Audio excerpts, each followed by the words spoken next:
আগে তো সব করতো তার একটু কি হচ্ছে জানো দেওয়া হচ্ছে সাদা সাপ করতেছি সারটা আরো আগে সাপ করা দরকার ছিল কেন জানো পুরো জাম পরে নষ্ট হয়ে গেছে আগে তো সব করতো তার একটু টুক করে কেটে পাঠাও তুমি করো তুমি সব কাজের মধ্যে আই ব্যারিকেড সৃষ্টি করো বলছি আগে যদি সারটা পরিষ্কার করা হতো তাহলে এরকম এখন থাকুক কারণ সব জাম নষ্ট হয়ে গেছে আজকে সব জাম পেরে নেবে বুঝছো আমার সব দোষ আমারই থাকবো আমারই সব দোষ থাকবে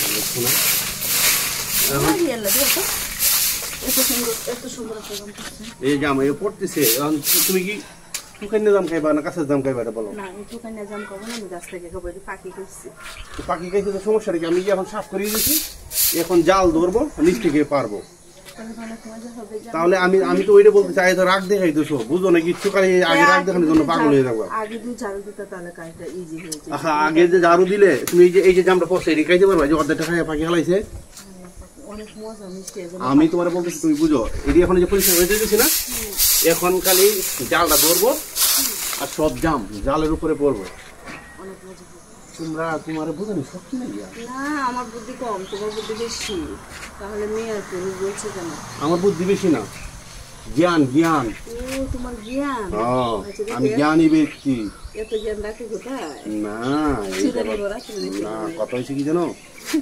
স্বামী স্ত্রী দুইজনের এদিক যদি বুদ্ধি পরামর্শ করে কাজ করা হয় সেই কাজ দেয় সফল পাওয়া যায় আমি তো যে কোনো কাজ করলেই তোমার কাছে জিজ্ঞেস করি কিন্তু তোমার তো কোনো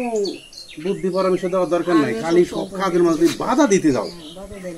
আমি কাজ করতেছি সাপ তুমি আইসা বলতেছে এই কি হয়ে গেল যাই কিছু হয়েছে না এখন সাপ করে নেই এখন সব জানতে গেলে কোটা কারণ কি জানো যে কোটা আম গায়ে সব শেষ করছে হ্যাঁ এখন আম গাছে কোটা লাগিয়ে রয়েছে কিন্তু এখন জাম গাছে চলে আসি জাম গাছে লাগিয়ে থাকে এটা হচ্ছে কি জানো সবটা নিয়ম কি নিয়মটা তুমি বুঝো অন্দরে যদি দৃষ্টি শক্তি দিত আল্লাহ তো প্রথমে লাঠিটা ঢিলতে ফেলাই যেত কারণটা কি জানো লাঠির সাথে প্রথম বেইমানি করতো এখন যখন আম গাছে আম ছিল তখন কুঁড়াটা লাগাই রাখে সবসময় যখন আম শেষ হয়েছে কুঁড়া এখন লাগানো আছে কিন্তু কুঁড়া এখন সরাই না উচিত কথা কই তো লাগে আমার ভালো খাই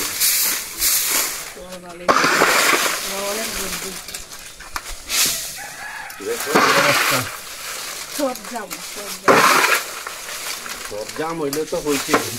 যাবে না জাম এই জাম তুমি কি বলতো যে এই জাম খাওয়া যাবে জীবনেও খাওয়া যাবে না কারণ হচ্ছে এর মধ্যে ময়লা পড়ছে পোকা আর পাখি খাওয়া জাম খাওয়া যায় না আর অনেক কিছু অর্ধেকটা পাখি খাইছে আর অর্ধেকটা এই পুটির মধ্যে ডলা দিছে ডলা খাওয়া শুরু করে